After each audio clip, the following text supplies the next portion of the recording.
Ayon sa nakalap nating impormasyon, 124 barko ng China walang nagawa matapos makasalubong 3 barkong sama-sama, barko ng France, Amerika, Pilipinas. Tila natakot sa West Philippine Sea mga Chino. Sa bidyong kuha ng Philippine Navy, makikita walang kapalag-palag itong 124 barko ng China ang nakaharap sa atin sa West Philippine Sea. Patunay na hindi nadadaan lagi sa dami ito ng bilang, kung kulang naman sa tapang sa West Philippine Sea. Kasabay po ng simula ng balikatan exercises ng Pilipinas at Amerika, dumami sa 124 na Chinese vessels ang namonitor ng Philippine Navy sa West Philippine Sea ngayong pong linggo. Ayon sa Philippine Navy, partikular na dumami ang Chinese militia vessels na doble ngayon kumpara sa bilang nito sa mga nakalipas na linggo o buwan. Hindi naman daw nababahala ang Philippine Navy at hindi rin daw nila inaasahang makikialam ang China sa balikatan 2024.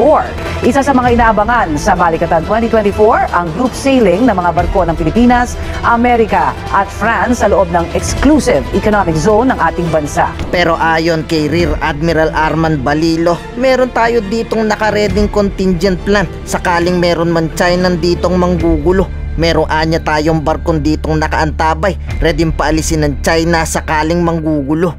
On standby to provide maritime security. Kung halimbawang may mga activities yung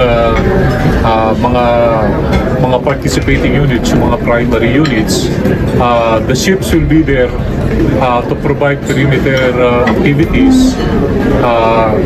Halimbawa, kung halimbawang may lalapit na mga China vessels doon sa area, andun yung mga barko natin at kung kailangan i-challenge, kailangan paalisin doon sa area at warningan, that they will do.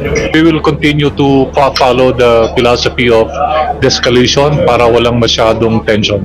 Kaya Coast Guard ang ginagamit sa pag-secure ng mga areas. Pinuri naman ng Commanding General ng US ang kahandaang pinakita ng Pilipinas dahil ni isa walang nakasalubong na Chinang barko ng US, umatras ata lahat sa Pilipinas. Porke ba alam na iniensayo tayo sa depensa ng US, isa-isang nagtaguan sila sa Pilipinas. Great capabilities, the Army, the U.S. Air Force, the AFP modernization efforts are all designed to go to plug into the comprehensive archipelagic defense concept, right? So I think it's a natural marrying, natural wedding of capabilities, of modernization, and this is the perfect training ground for us to do that. There is a natural plug-in point. I can speak with my Marine Corps hat on, you know, as we've undergone force design to operate as a naval expeditionary force in the littorals, we're bringing that capabilities over here.